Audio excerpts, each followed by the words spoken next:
তুমি নি রান্না করবে? আমি আরো মারা কইছি রান্না করতে। হ্যাঁ তুমি রানবে না মা রানবে আসলে?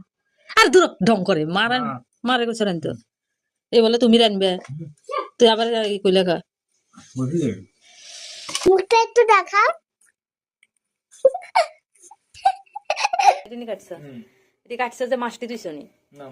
আলুটি তুমি আলাদা না রাখবে তো, তোমার এত কারবারি করতে কাটা আলু তোমার কাট দলাই কইছি নিকটা মাছ শুকুন লাগবে না কি কাণ্ড, মাছ এটি তুই আলাদা, এটি কি সব ঠিকই রান্না বলি?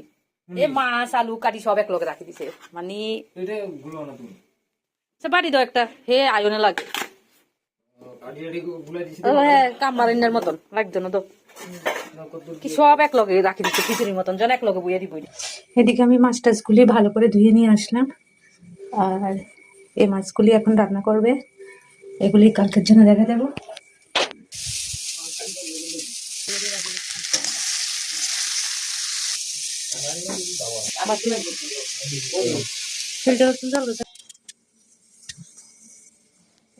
তো ঝোলও দিয়ে দিয়েছে, এই যে তরকারি জলও দেওয়া হয়ে গেল, এখন এগুলি একটু ভালো করে সিদ্ধ হলে তারপরে গরম মশলাগুলি আর এই ধনিয়া পাতাগুলি দেওয়া হবে। বেটে নিয়ে আসি। এই যে তরকারিটা দেখো কি সুন্দর হয়েছে কালারটা।